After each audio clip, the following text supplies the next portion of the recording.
Aula 3, tá? Eu vou apresentar, né, um assunto sobre os rebites, né? Tinha falado, né, que no vídeo anterior que ia comentar sobre ele, né, dar uma iniciação a este assunto, né?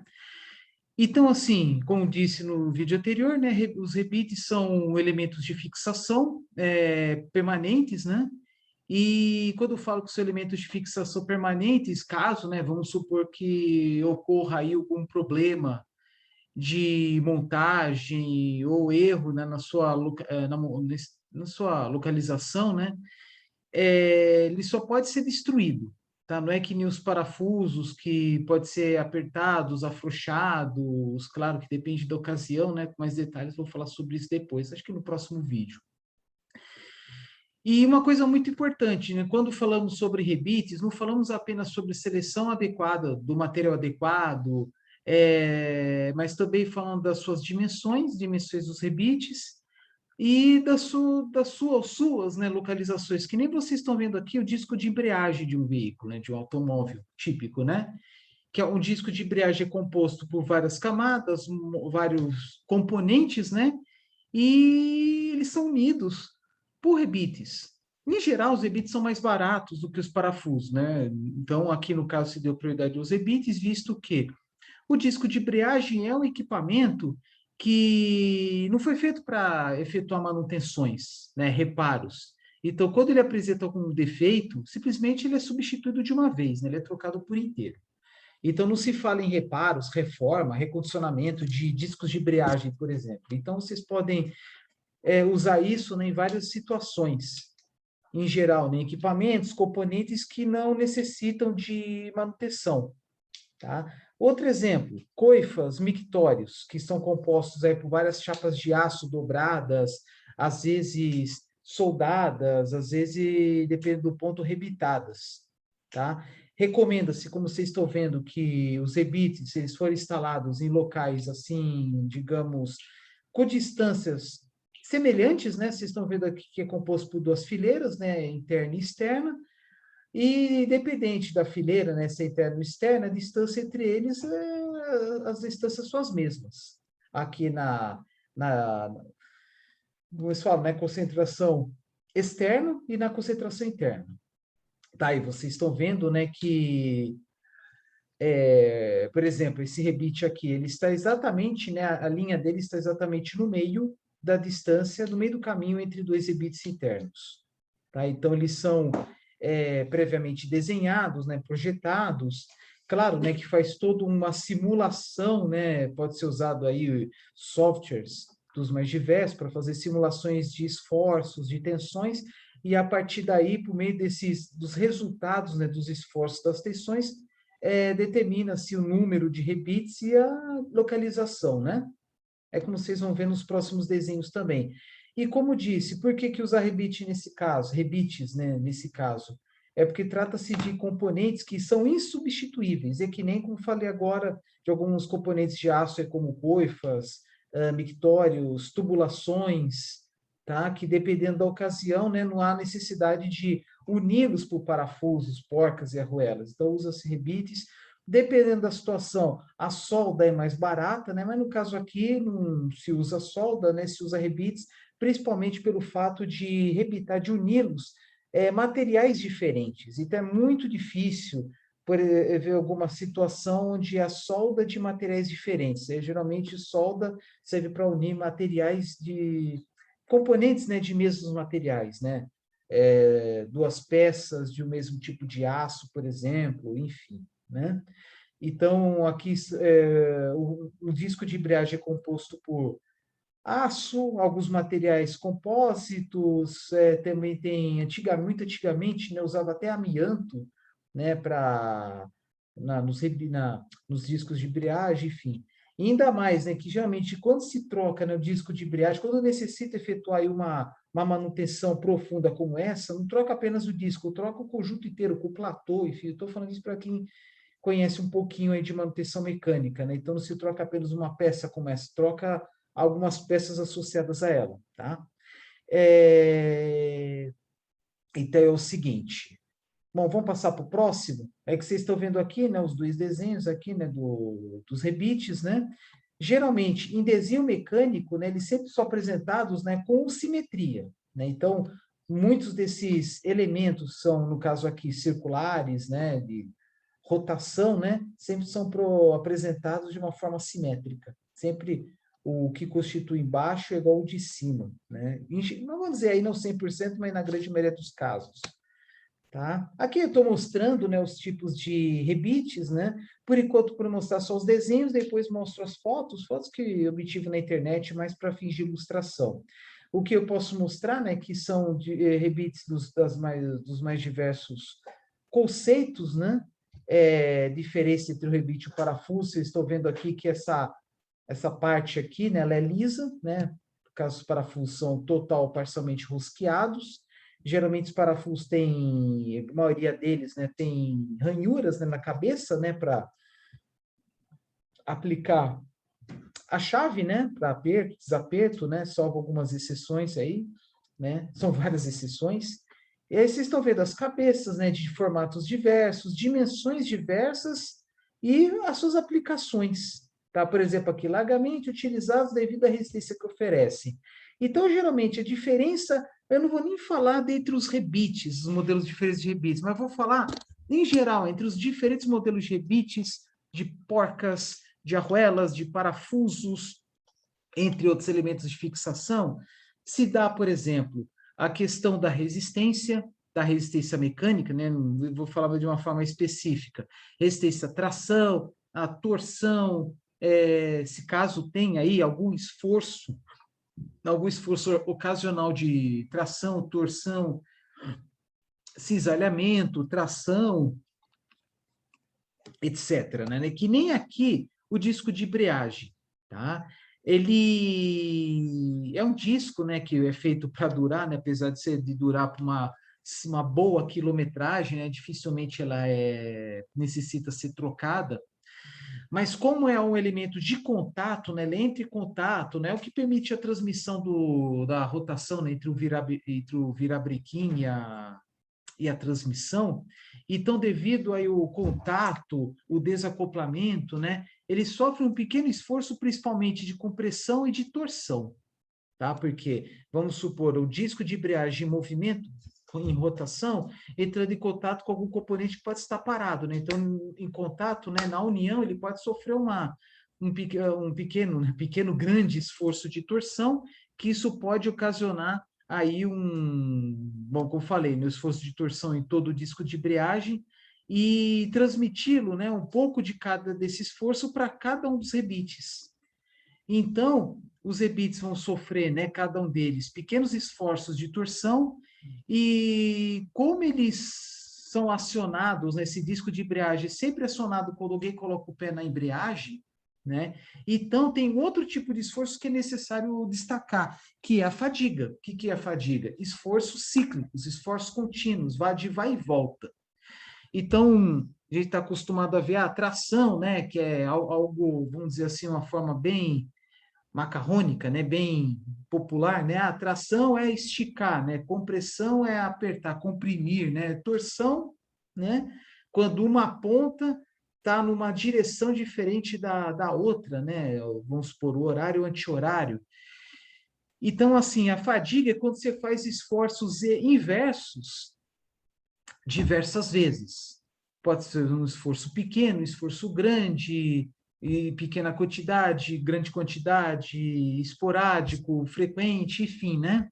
Então, chega-se ao ponto, né, que pode causar até um colapso em alguns componentes, inclusive, vamos supor, causar colapso em um dos rebites, e aí se causa colapso em um rebite, ele vai aumentar o esforço nos rebites restantes, principalmente os que estão próximos ao que foi rompido.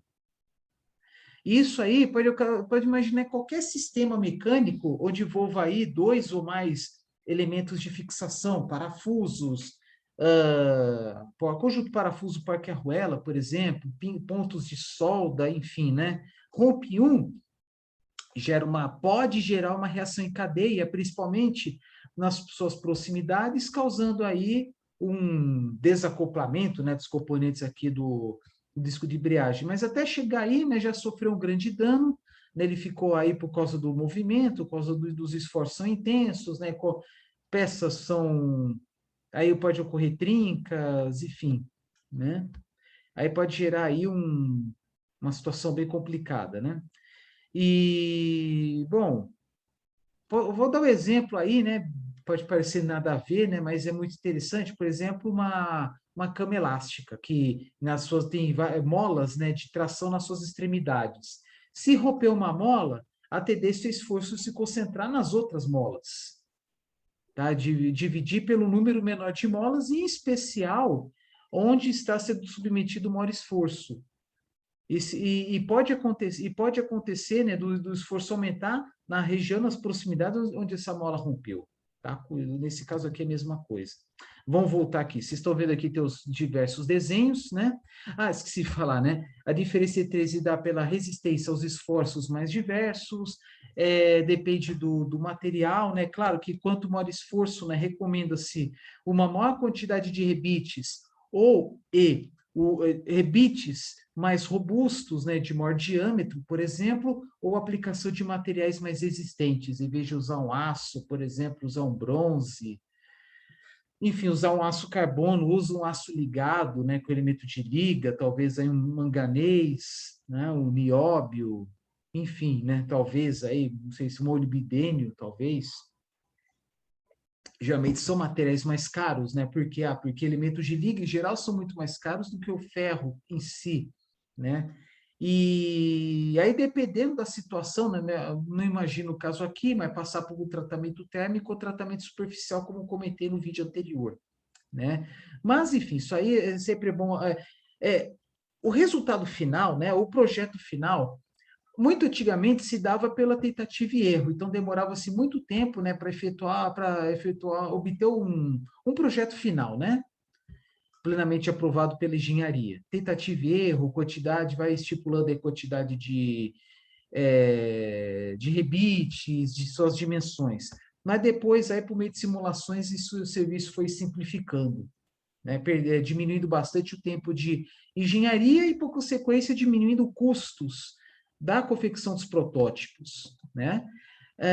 Mas, enfim, você pode colocar um número maior ou menor de rebites, de maior ou menor calibre, dimensões, materiais mais resistentes, né? Sempre tentando a questão custo, tá? Ou materiais, como eu falei, aplicando tratamentos térmicos, ou não, né? Tratamentos térmicos ou superficiais, etc. Tomar muito cuidado também, né?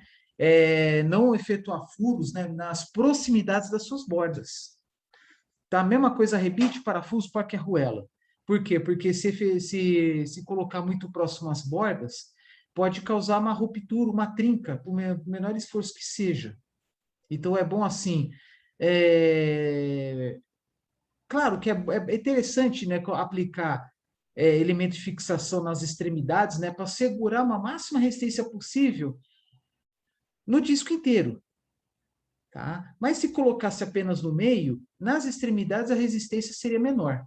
Porque vocês estão vendo aqui, né, que rebite ele une aparentemente em 3 camadas de materiais diversos, tá? Então, se colocar muito próximo, um pequeno esforço pode gerar uma trinca, e aí, como o esforço do disco como um todo é muito grande, né? Ele pode causar um desgaste prematuro. E aí solta peças, solta componentes que podem prejudicar não apenas o disco em si, mas o conjunto inteiro, né? Todo o sistema, enfim, causando aí paradas prematuras, né?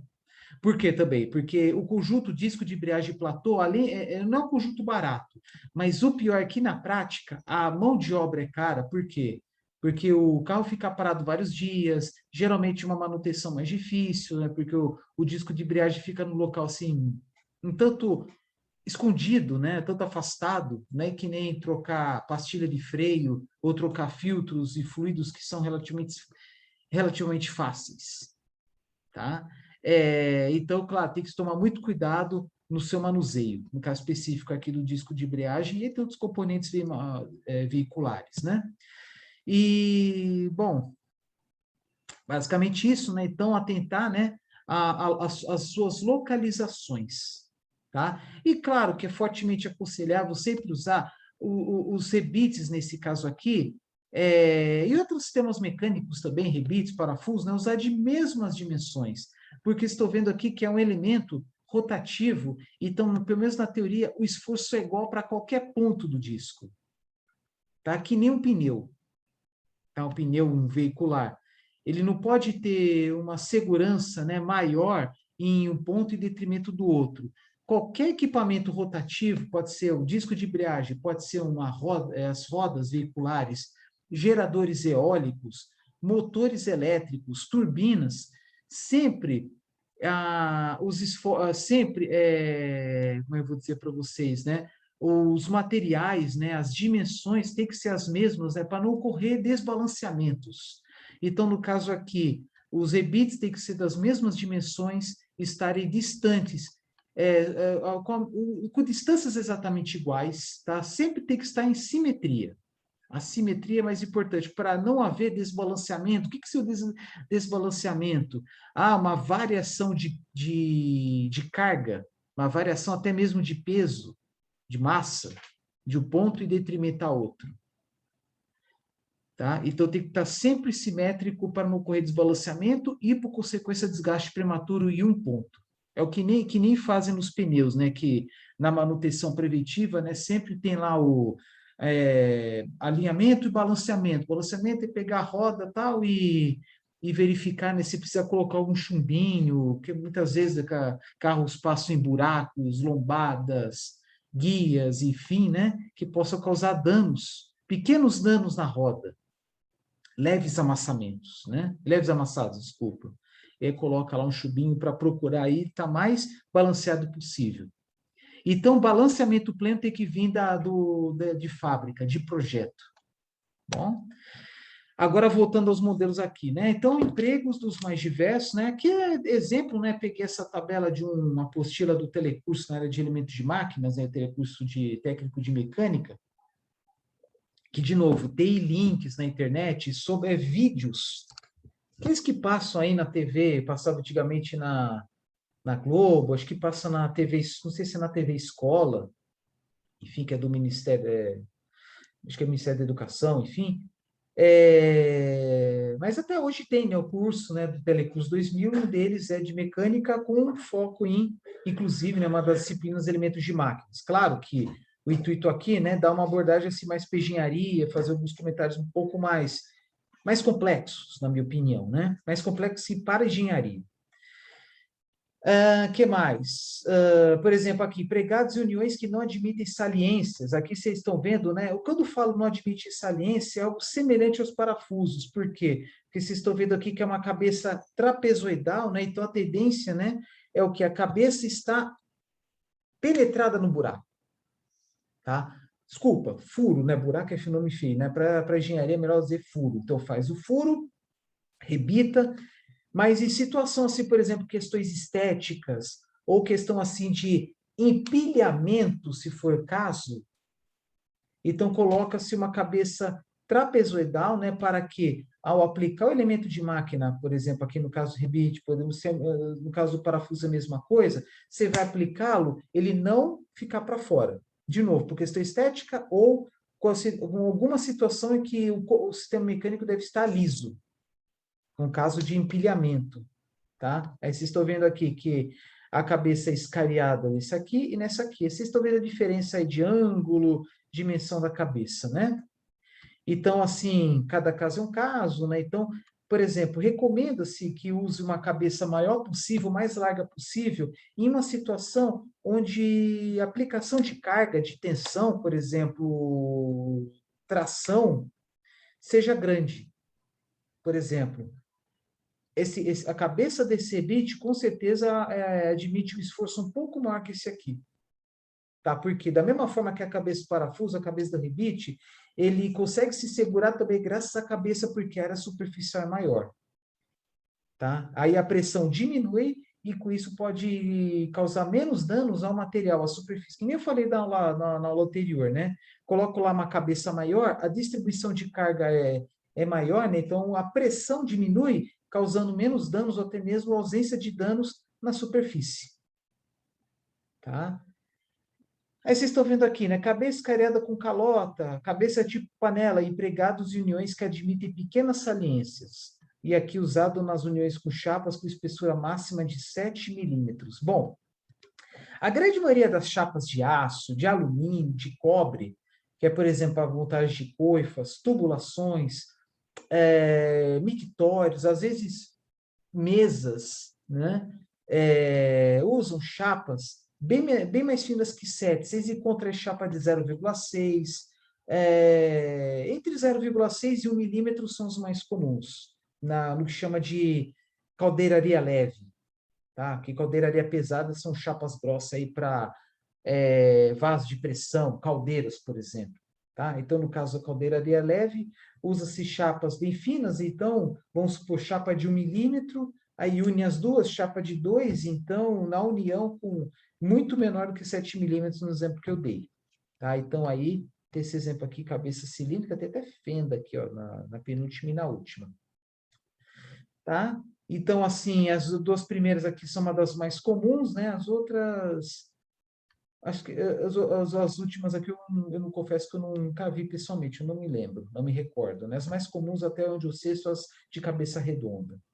Acho que nas fotos vocês vão ver aí, a maioria são de cabeça redonda, tá? E que mais? Uma coisa muito importante, claro que não é uma situação comum, mas na grande maioria dos casos onde eles são usados, né, são usados em união de chapas, de materiais feitos de aço carbono, inox, chapa galvanizada, chapas de cobre, alumínio, enfim, né? É claro que o que eu vou falar agora não é muito comum, mas vamos pensar numa possibilidade de, se caso ocorrer uma reação química entre o material do rebite e o material da chapa, que é o tal do poder galvânico, criar uma pilha, né, com diferença de potencial. Isso pode acontecer, por exemplo, numa tubulação de gás enterrado, que aí gera, né, uma diferença de potencial entre o material do tubo e o solo, contendo sais, né? Eu não estou falando que nesse exemplo aqui acontece em rebites, eu nunca vi, mas vamos supor que aconteça. Aí tem que prestar atenção, tá? É por isso que eu falei que sempre é interessante colocar materiais iguais ou muito próximos, tanto do rebite quanto do material de base. Então, vamos supor, se o material de base é feito ambos são feitos de alumínio, então coloca rebite de alumínio. Agora, materiais de aço, materiais de base de aço, se for pensar dessa maneira que eu falei, é bom colocar rebite de aço, só que o alumínio ele é mais maleável, mais comum. E aí tem questão de custo. Então, não tem problema nenhum colocar rebite de alumínio em chapa de aço. Em geral, não tem problema. Tá? Na caldeiraria leve, é normalmente aceita. Tá bom? Por quê? Porque alumínio é um dos materiais assim. Tá, o aço é mais barato que o alumínio, mas o alumínio é muito mais maleável. Tá? Quando eu falo alumínio, não alumínio puro, existem várias ligas de alumínio. Aí, no caso aí, acho que o ponto mais importante, os dois pontos mais importantes é maleabilidade e custo. Porque muitas vezes a pessoa compra em grandes quantidades de rebites, né? Por quê? Porque tem uma peça, um sistema mecânico estático dinâmico, né? Algo parado com uma coifa, ou em movimento, aí, como exemplo aqui, os discos de embreagem, são vários. Tá? E é claro que os elementos de máquinas que são submetidos a esforços, como exemplo aqui o disco de embreagem, a tendência deles serem mais caros, deve ser melhores, né? Deve resistir maiores esforços. Agora, no elemento estático, como uma coifa, está parado. Então, não tem no esforço, impacto, uma aceleração, nada disso. Tá? Bom, para quem não sabe como funciona, o rebite, né, o elemento que, como eu disse, é permanente, que ele sofre uma alteração, uma deformação, tá? Sofre uma deformação na sua aplicação. Então, aqui vocês estão vendo, né, o exemplo de rebite aqui, né, com a cabeça redonda em cima, enfim, né, aqui um formato diferente aqui no meio, tá? Aí tem nessa haste aqui, né, nos próximos slides ele apresenta melhor, né, na haste, né, que no final ele vai servir como uma guia na rebitadeira, que depois ela vai ser desperdiçada. Isto é, o componente que vai estar efetivamente imerso dentro assim, acoplado ao material, é apenas a cabeça. É como vocês estão vendo aqui. Então, o resultado final está aqui, ó, aqui do lado esquerdo, né? Cabeça redonda em cima, ficou redondo embaixo, né? Por causa desse formato que vocês estão vendo aqui. Aqui é o contrário, né? Ele é chamado de escariado, né? Vocês estão vendo que está imerso no buraco aqui, né? Porque olha só, a cabeça que está aqui no meio, né? Parece de uma saia, aqui, bom? E a forma como ele é aplicado. Assim, para o pessoal que da engenharia mecânica, né, teve algumas disciplinas que o pessoal da energia não tem, né? Então, de vez em quando, eu vou usar alguns termos. Então, por exemplo, o pessoal da engenharia mecânica tem metrologia, e fala-se muito, né, do conceito de interferência e folga. Então, no caso aqui, tanto o parafuso quanto o rebite, né? Não dá o exemplo específico do rebite, ele deve ser projetado, né? O furo, né? A dimensão do furo, né? Deve ser feito de tal forma, né? Para que não tenha uma grande folga. Porque se tiver uma folga muito grande aqui, simplesmente o rebite não fica firme. Então, assim, claro, né, que o diâmetro do furo deve ser igual, muito próximo, né, ao diâmetro da haste do rebite, tá? Assim, você pode até entrar com uma leve interferência, mas aí tem que tomar cuidado, porque se entrar com interferência, né, o diâmetro da haste vai ser maior que o do furo, ele pode causar danos ao material de base. E aí, dependente a curto, médio ou longo prazo, causar danos no sistema mecânico inteiro devido ao esforço exagerado na superfície.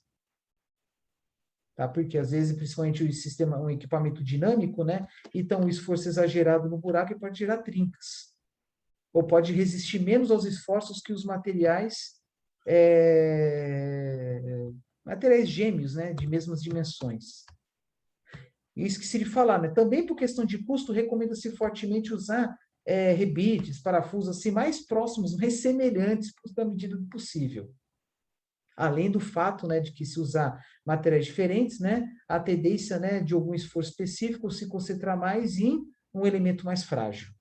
Ou um rebite menor, um rebite mais estreito, de menor diâmetro, enfim, né?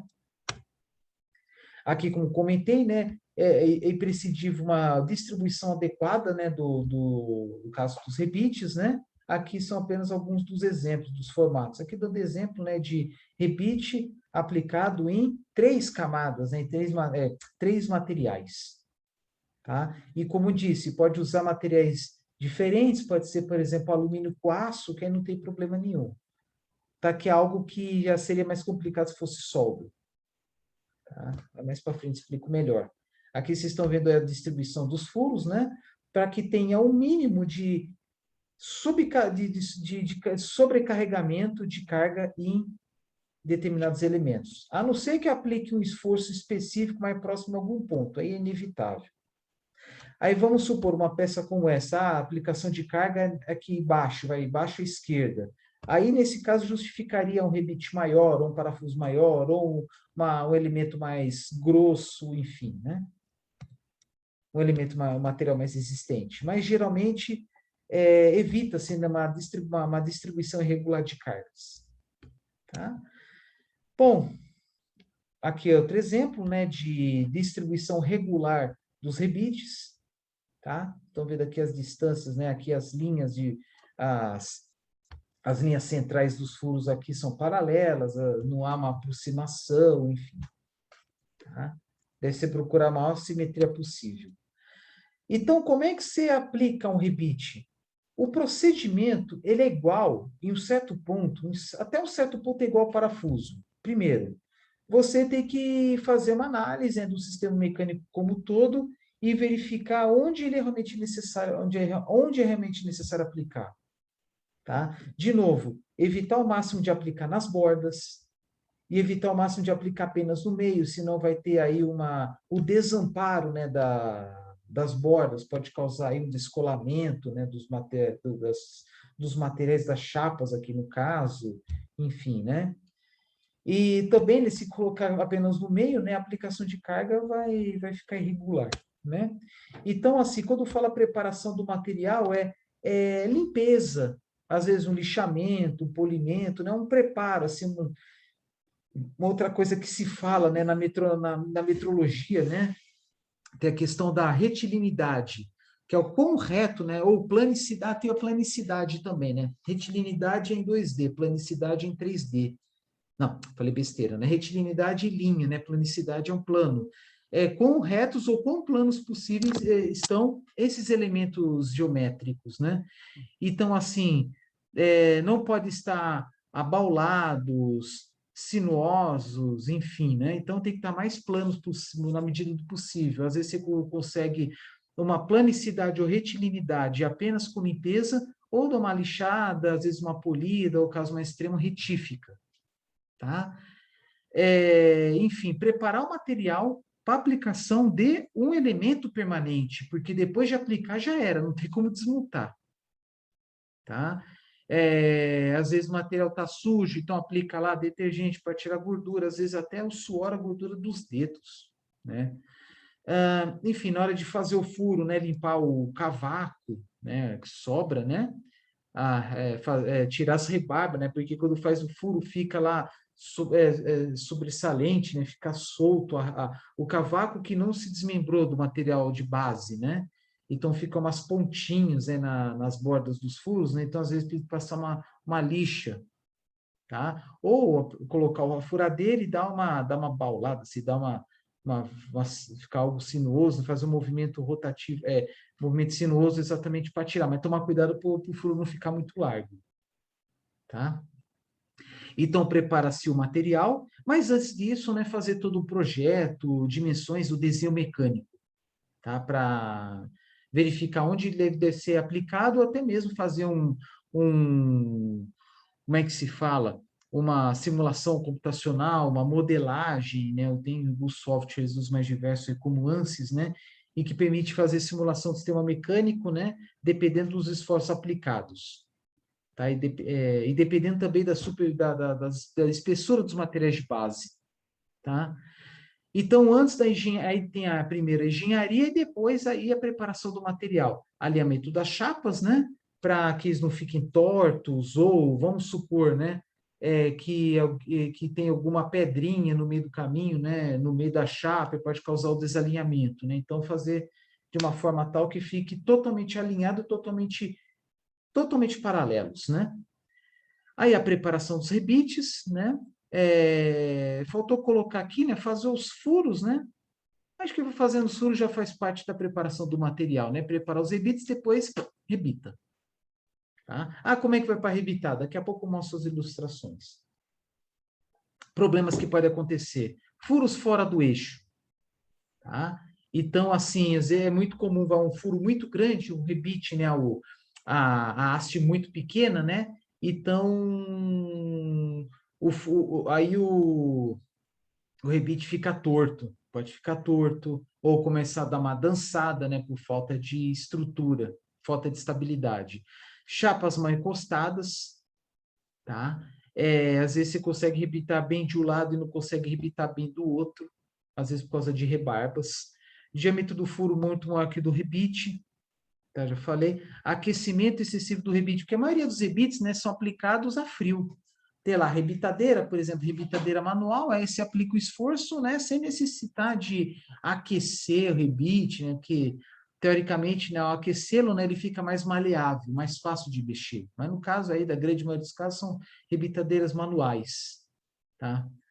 Rebitagem descentralizada, então, na hora de aplicar, né, usar a rebitadeira, tem que estar mais alinhado possível, né, porque o rebite vai ser aplicado transversal à chapa. Então, ter todo aquele cuidado, da mesma forma que você tem cuidado ao mexer, ao manusear instrumentos de laboratório, inclusive, aquelas vidrarias que têm graduações, como Erlenmeyer, provetas, enfim, né? Aí tem que estar alinhado, enfim. No caso do uso, né, de qualquer ferramenta, por exemplo, a rebitadeira, né, tem toda uma postura que você deve ter, a mesa, né, a bancada deve estar numa altura correta, né, para evitar falhas.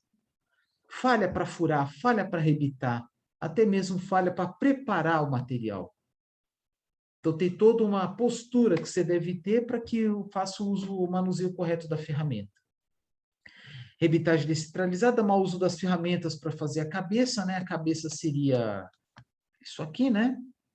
Porque tem algumas formas, né, umas modalidades de rebite que você pode dar uma apertada, dar uma compactada na cabeça aí com martelo, machado, enfim, machado, com martelo, com marreta, enfim, né? Mas vamos lá. E comprimento do rebite pequeno, como assim? Até passou até óbvio, né? Mas imagina a haste sendo menor que a soma das espessuras dos materiais de base. Aí não faz sentido nenhum, né?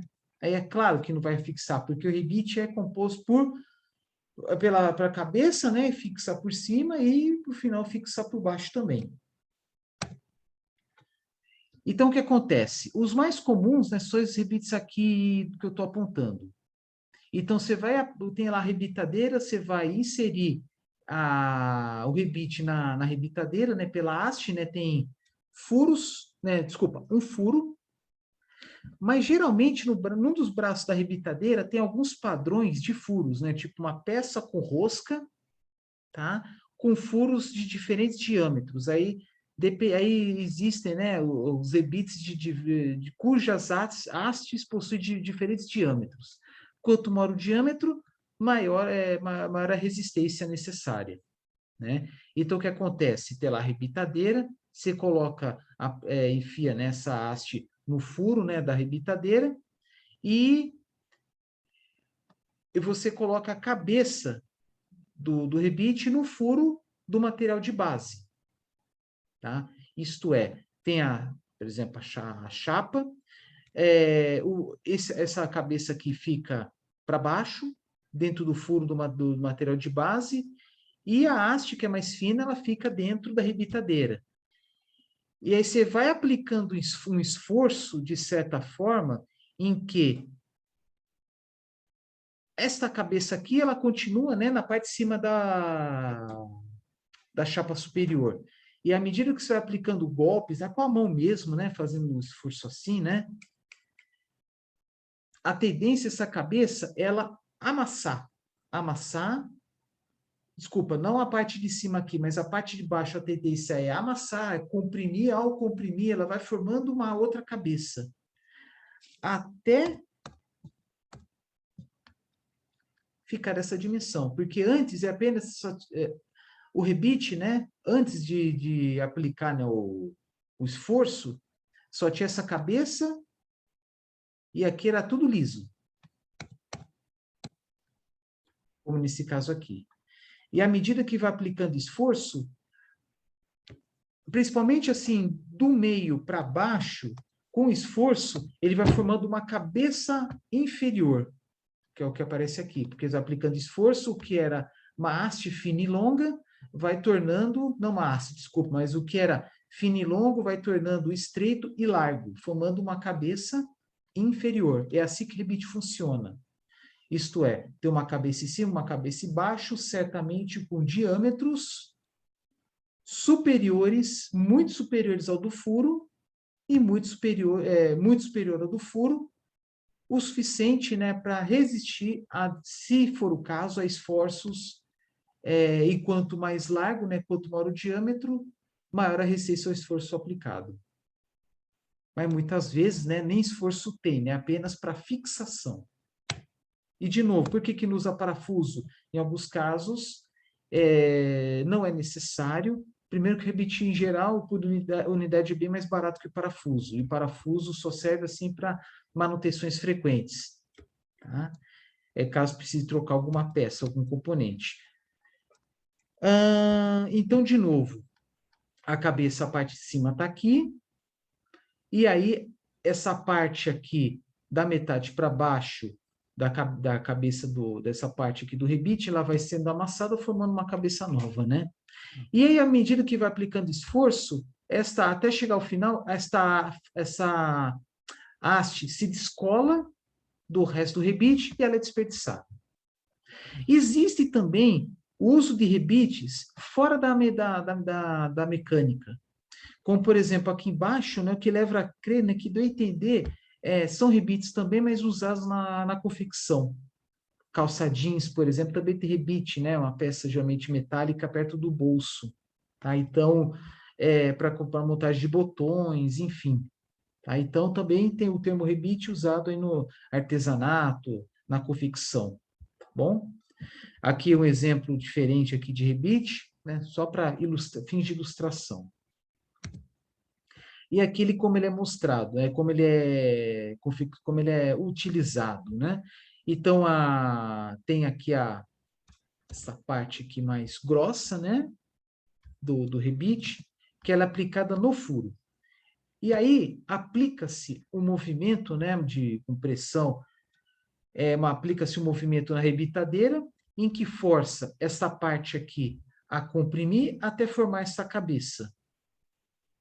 E a outra cabeça já mantém as mesmas dimensões. E à medida que você vai aplicando o esforço, né, a haste se solta, ela se arrebenta. E ela é descartada, da forma como está aqui.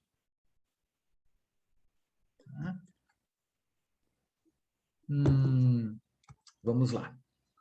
Os resultados, claro que depende do tipo de rebite, mas basicamente, né, ele serve para garantir uma grande resistência, tá?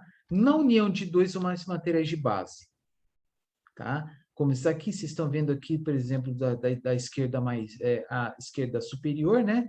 A impressão que dá, né, que o rebite está no mesmo material do material de base, né? A impressão que dá que ele é totalmente escariado, né? Como vocês estão vendo, né? Totalmente sólido, maciço, ao contrário dos dois de baixo aqui.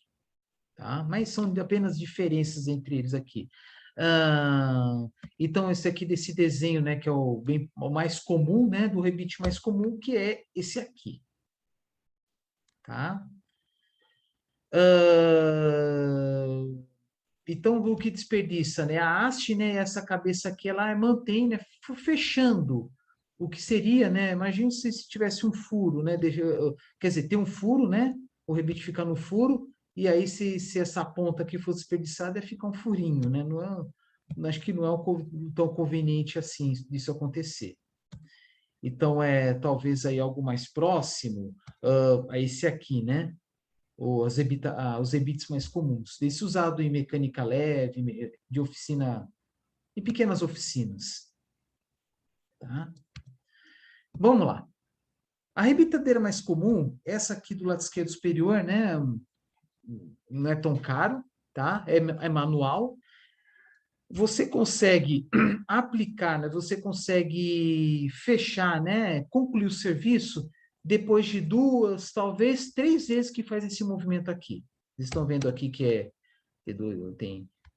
tem essas características aqui, você aperta 1, 2, aí chega na terceira, certamente que você já consegue apertar em definitivo.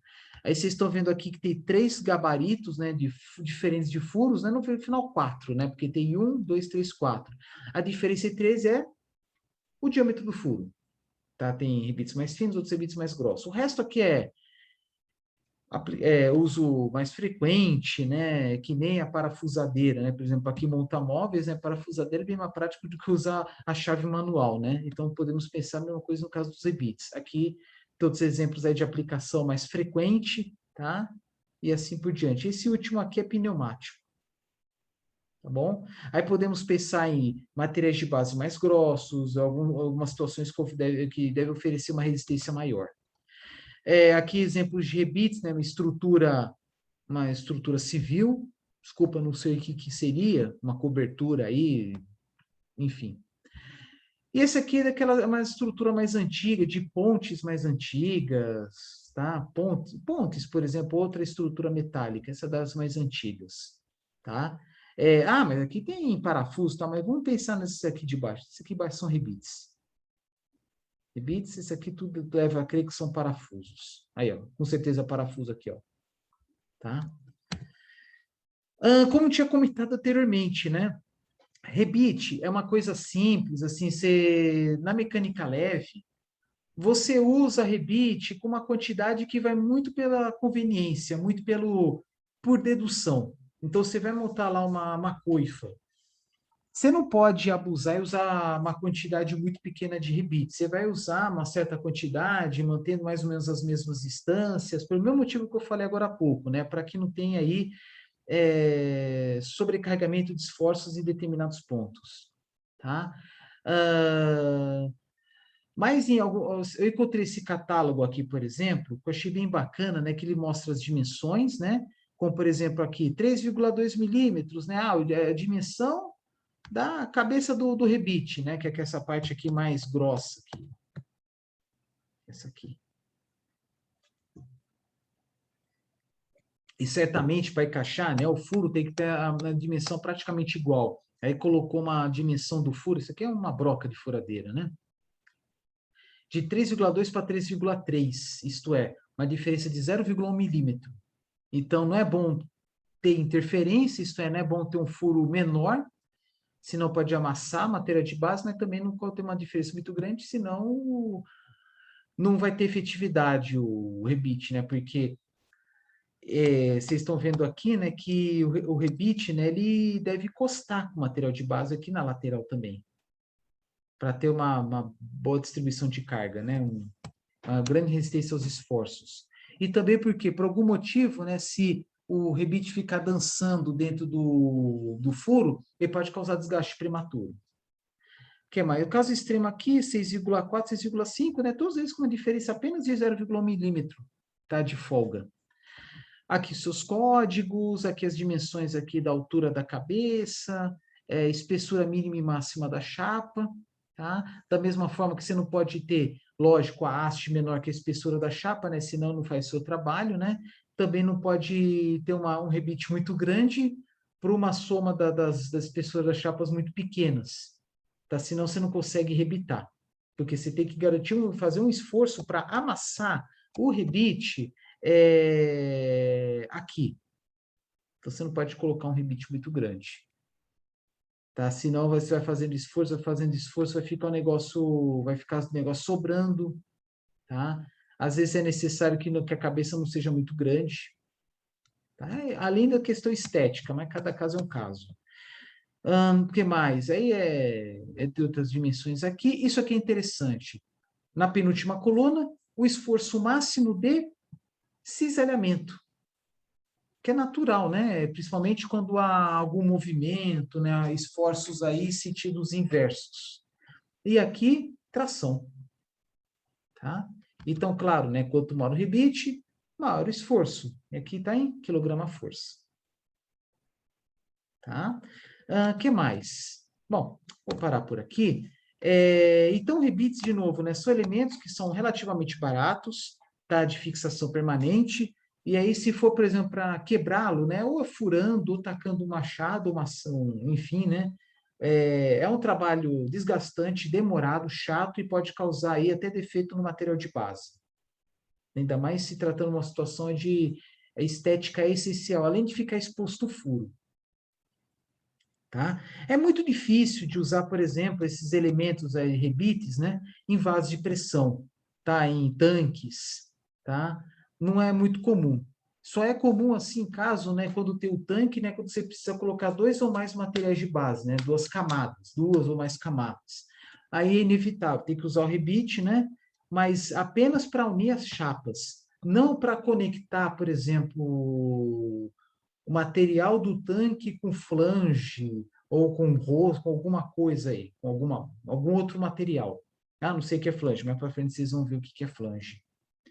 Então, é mais assim, para união de chapas, de materiais diversos, né, que vão estar conectados assim, paralelos entre si.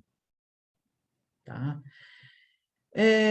Bom, é basicamente isso, tá, que eu queria falar, né? O próximo ponto aí são outros elementos, né, que são interessantes falar para vocês. Aí o próximo falar sobre parafusos, né? Então eu vou parar por aqui para o vídeo não ficar muito longo, tá?